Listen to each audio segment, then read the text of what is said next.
Okay, now we enter part 4 on this. Here's a depiction of somebody that, if you were thinking about it, you'd probably think was a Nordic type. Have there ever been people like this in Egypt? Well, we find Ginger, the pre-dynastic blonde-haired Ghibelline mummy, that might look somewhat like this. And there are other mummies all the way through time showing you this same effect, and red hair, of course, too. But one that comes to mind is the great-grandparents of King Tut, Thuya and Yuya. Thuya would have looked somewhat like this, but his nose a slight difference, a little bit more like Abe Lincoln's nose. In fact, if you look at Thuya and Yuya, he looks like a blonde-haired Abe Lincoln. That's been mummified, so his skin turned dark and all these things, just like beef jerky does. But of course, that can't be allowed here. So we're still destroying Mr. Hotep here. He's made hundreds, if not thousands, of videos now with all kinds of lies and showing you things and trying to get West African relatives to believe that they weren't themselves. Somehow they were the Caucasian Egyptians, which they didn't even actually know Egypt or anything else existed, much less the Nubians or anything like that. But the title of his video here is TikTokers Are Rewriting African History, and here's how, part 1, which he just came out with a part 2 days ago, pretending that he caught that somewhat Arabic-looking guy that he called an expert, and caught him saying R1a like the kid had done mistakenly instead of R1b, which there's not a real difference in, enough for Blax to even try to step in on it, but lo and behold, he sure did. He tried to say that wewas, whenever it shows right there in itself that you're talking about a Nordic Aryan type people, R1a, R1b, either one, it doesn't matter. It's kind of hilariously sad. In fact, the video should be named Recent Western Sub-Saharans Are Trying to Rewrite African History and Put Themselves All in Situations to People They Didn't Know Existed or even related to. Part 1. So then he tries to get into our anthropology and wants to show this one paper that's been put out by Cambridge Press, which is known kind of to be very ambiguous and to allow people to put papers out that aren't going to make it past peer review, but then you have it. And he says, well, evidence of the early penetration of Negroes into prehistoric Egypt. This would be Eastern Sub-Saharans, a Bantu type people? No, definitely not. Somebody that they're not related to. In other words, the people trying to desperately make these videos aren't related to anybody they try to compare themselves to or say we and point at. But because they've got dark skin and all they can think of is light and dark and all this type of stuff in the easiest of concepts, we're left with that. Well, what this says right here in its words that it's named, evidence of early penetration of Negroes into prehistoric Egypt, is actually showing you that they were all Caucasians, and then there was a penetration of the Bantu people or something. So that meant we was, because we weren't. See how it all falls apart. Well, even he tries to take these papers, which were written somewhat ambiguously, and from people who really weren't the best at craniometry, apparently, because all of these things were all debunked well before. So he tells you among modern human populations of African ancestry are generally characterized as displaying a high degree of subnasal prognathism. Well, that's whenever you have a more ape-like appearance, a more simian, a more Homo erectus type form than other modern humans, which nobody shows this, including the ancient Egyptians, which he tries to lie about.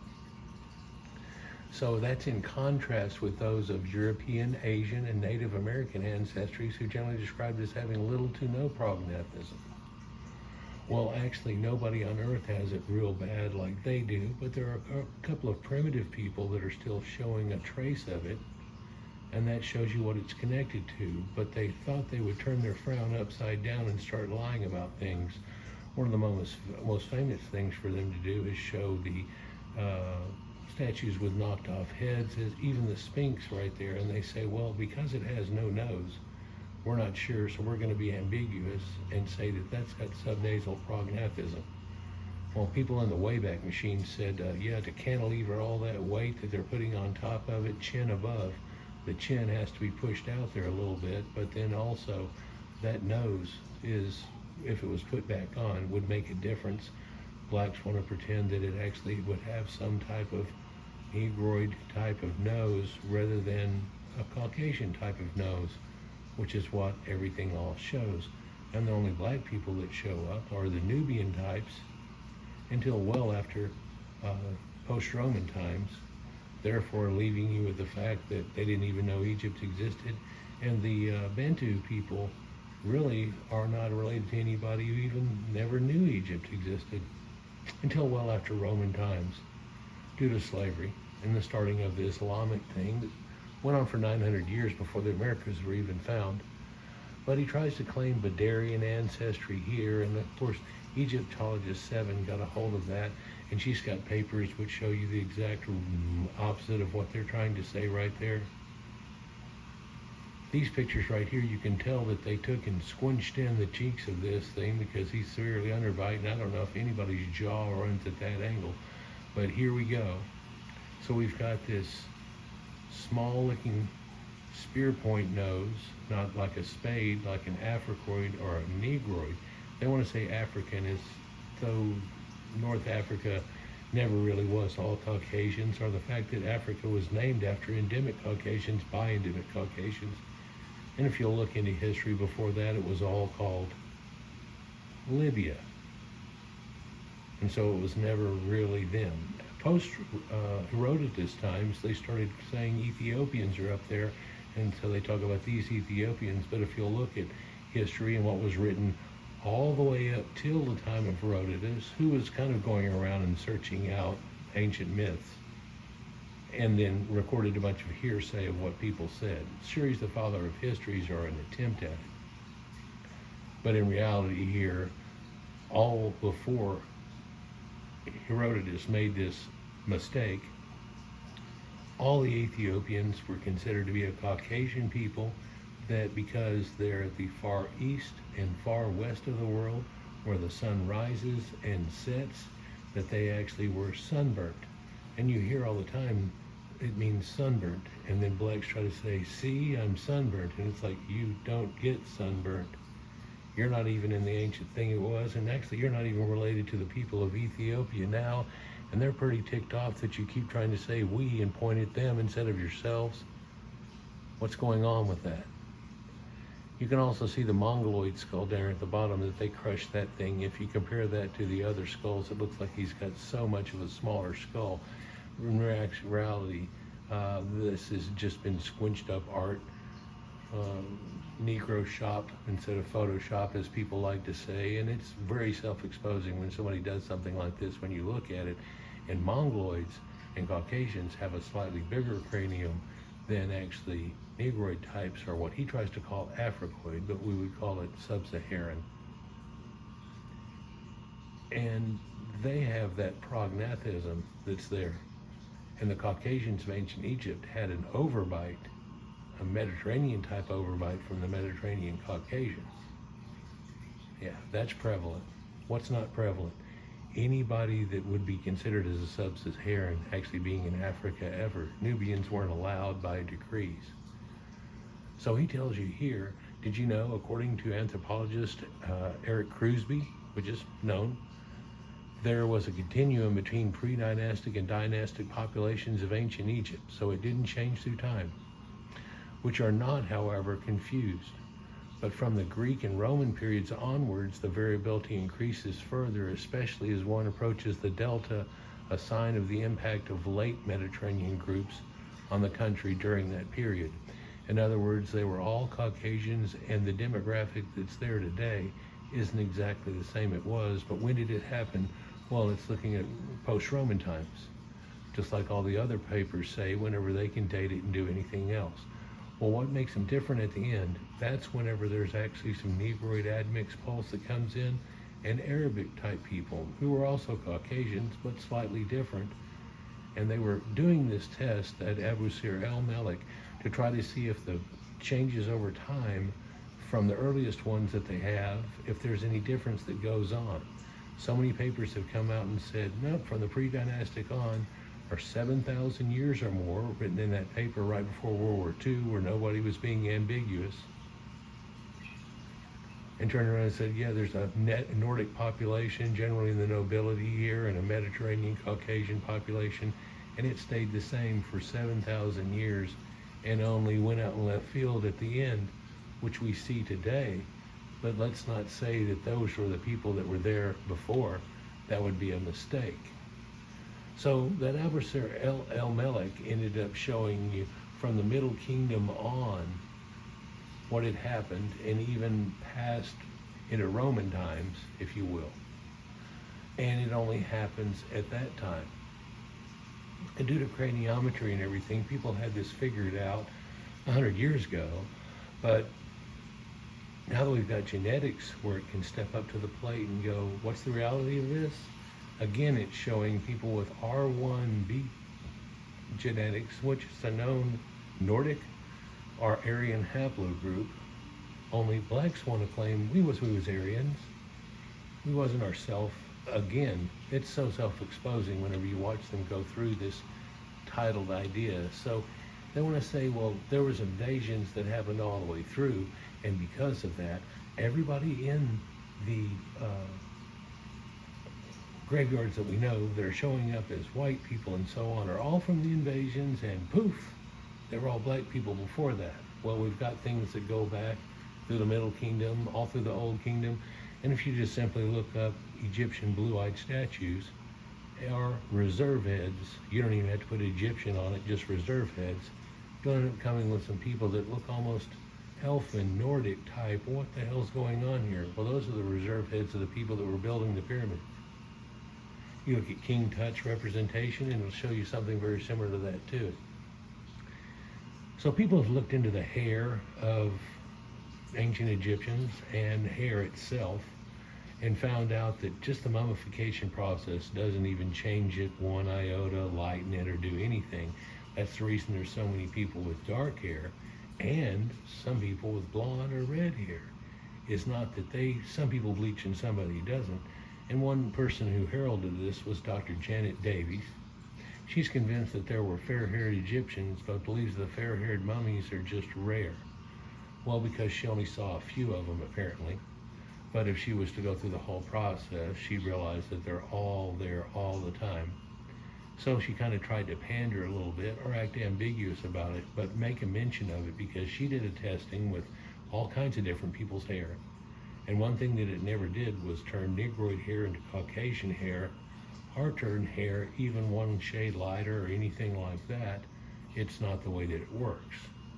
It's really something that's in taxidermy or so on, but it goes on. This is why Egyptologists used to believe that lighter hair color was created during mummification process, but that's not true. In fact, if they show they're blonde, they were blonde, like Thuya and Yuya. Moreover, Dr. Davies suggests that there were blondes living in Egypt during the Greco-Roman period.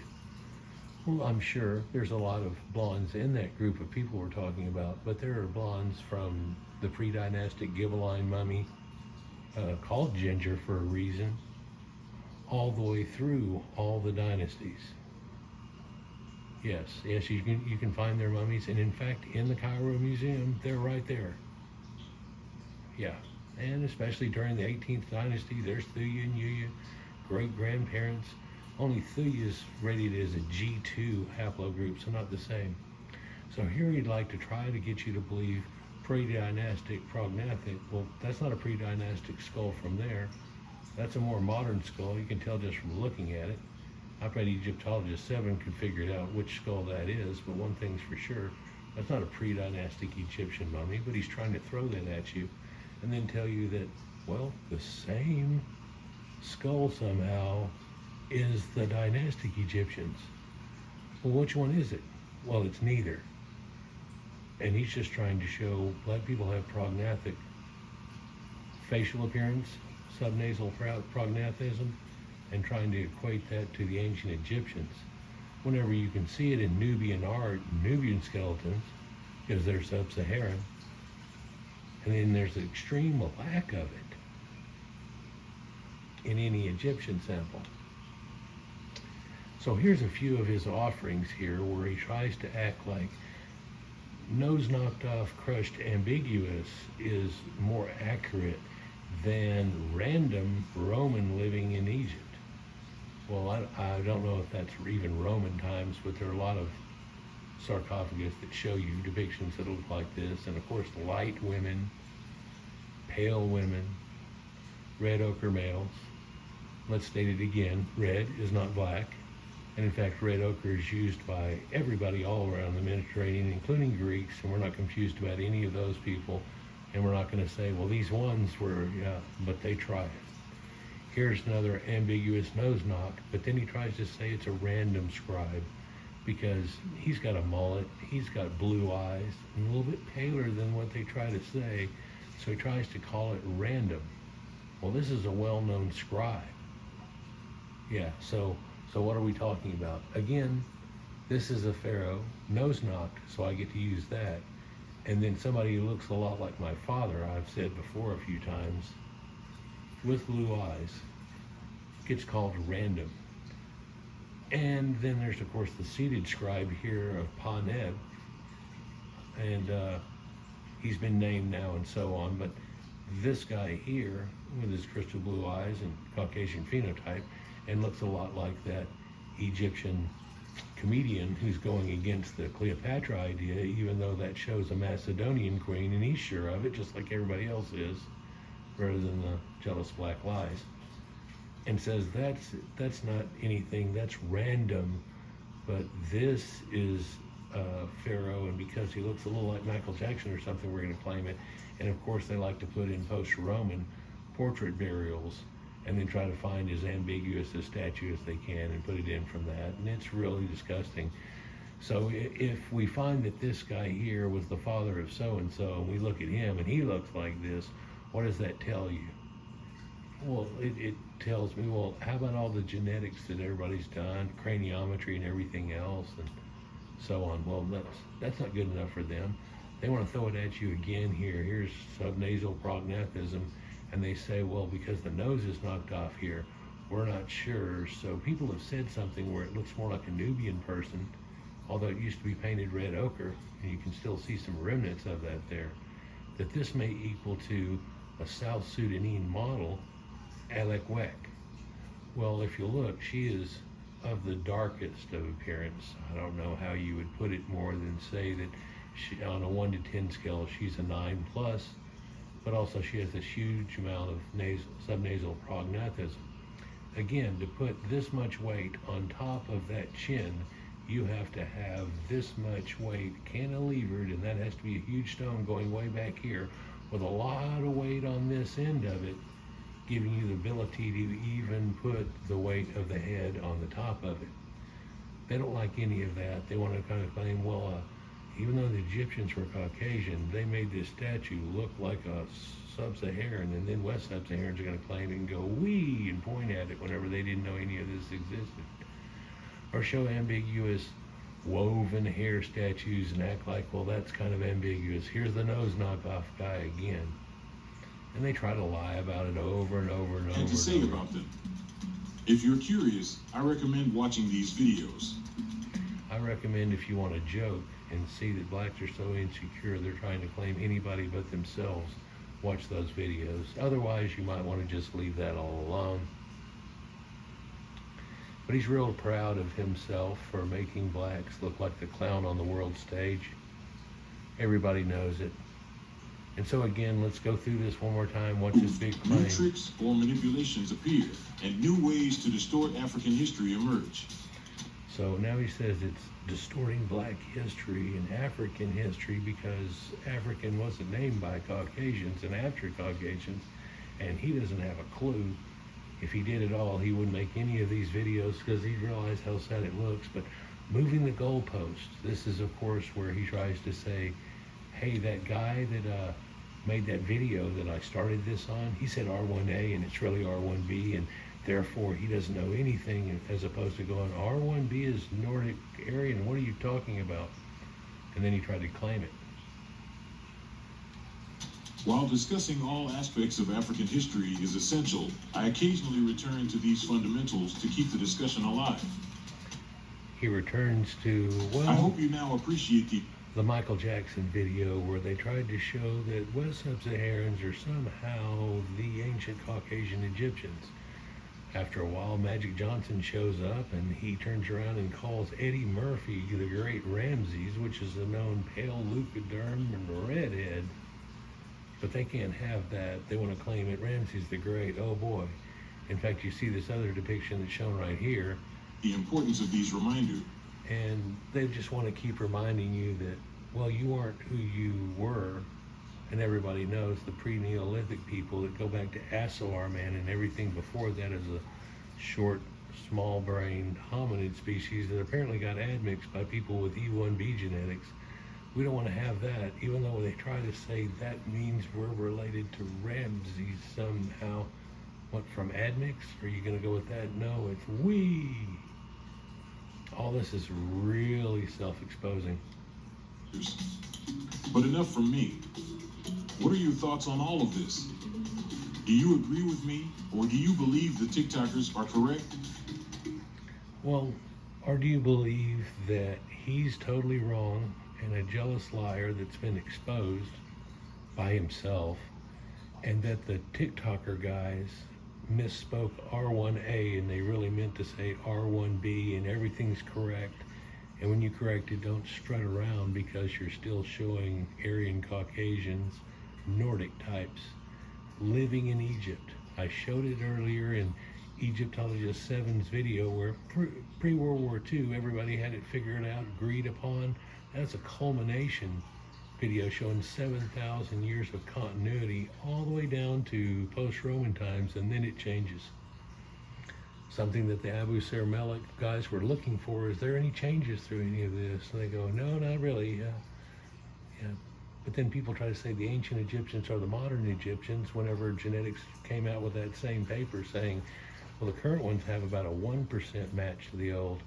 And so they're more related to ancient Anatolian people and Levant, the Holy Land and all of that. Ancient, not just modern, because Turks and everything came through and all that, and the demographics changed are all around the Holy Lands and so on.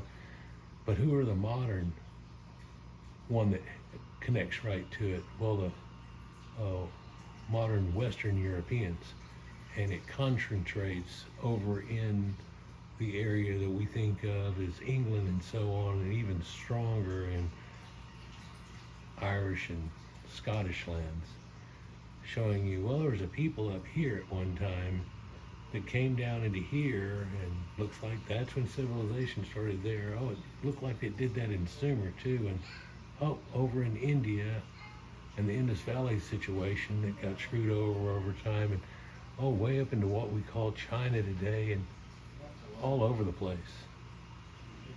What do West Sub-Saharans have to do with this? Nothing. Let me know what you think below.